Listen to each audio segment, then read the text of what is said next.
Электр жарыгына болгон баа көтөрүлүшү ыктымал. Өлкө башчы Садыр Жапаров электр энергиясы боюнча жаңы тарифтик саясат сунуштады. Бааны көтөрүү зарыл экендигин айткан президент көйгөйдү чечүү үчүн жарык пайдалануучуларды бир нече катмарга бөлүп, наркты ошого жараша коюу керектигин билдирди. Ага ылайык турмушу начар жакыр үй бүлөлөргө 74 тыйындан болуп, чектөөнү алып салуу каралып жатат. Ал эми тоолуу жана шарты катаал райондорго 1 сом 04 тыйындан берилип, чектөөнү толук алып салуу.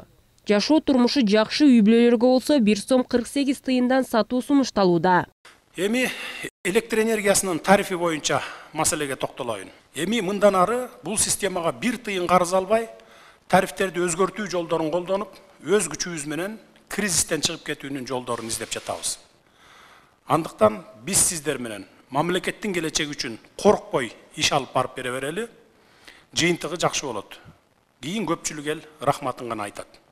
Мамлекет башчы энергетика тармагын реформалоо маселесин талкуулоо учурунда бул система терең кризиске батканын айтты. Ал жагдайды оңдоо үчүн кечиктирилгис чукул чараларды көрүү учур талабы экендигине токтолду. Президент ырастагандай кыргыз энергетикасынын карызы 129 миллиард сомго жетти. Ошого жараша көмөк чордондорубуз, линияларыбыз оңолгон эмес. Тескерисинче итке минип калган абалга келиптир. Бул акчалардын көпчүлүк бөлүгүн энергетиктер эмес, бийлик башында отурушкан атка минерлер уурдап кетишиптир. Бул маселе боюнча эсеп палатасына тапшырма берилет, изилдеп чыгабыз. Суунун башында олтуруп, электр энергиясын экспорттоочу эмес, импорттогон өлкөгө айланып калыптырбыз. Ушул тапта Казакстан менен Өзбекстандан алып жатабыз. Бул кыргызстандыктар үчүн өтө уят көрүнүш.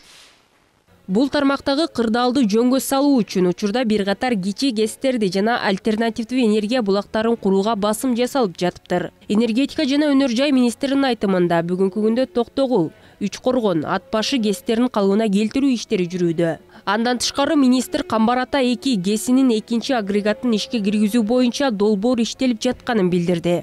Бул Токтогул ГЭСтеги реабилитация жумуштары, Үч Коргон ГЭСтеги реабилитация жумуштары, Ат башы ГЭСтеги реабилитация жумуштары. Андан тышкары Камбар Ата ГЭС 2-нин экинчи гидроагрегатын ишке киргизүү. Бул кыска мөөнөттөгү азыркы жүрүп жаткан долбоорлор.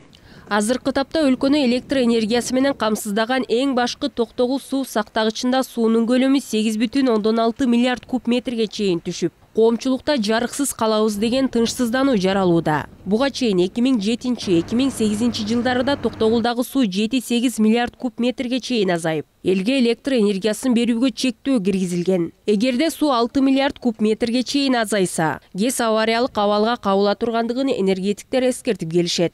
Наша энергосистема, Камбар Ата 1 ГЭСинин курулушу Кыргызстандын электр энергиясын экспорттоого өбөлгө болот. Электр энергия тармагындагы абалды жакшыртуу үчүн чакан ГЭСтерди көбөйтүү зарыл. Ошондо гана суу тартыштыгы азайып, абал калыбына келет. Антпесе эл кыйнала берет. Кыргызстанда электр энергиясы үчүн тариф акыркы жолу 2015 жылы жайында көтөрүлгөн. Бүгүнкү күндө 700 киловатт саатка чейинки электр энергиясына баа 77 тыйын. Андан ашканына 2 сом 16 тыйындан төлөнөт. Өнөр жай, айыл чарба жана бюджеттик мекемелер үчүн тариф 2 сом 24 тыйын. Тазагүл Эмилбекова, Нурболсун Тургуналиев, Нью ТВ.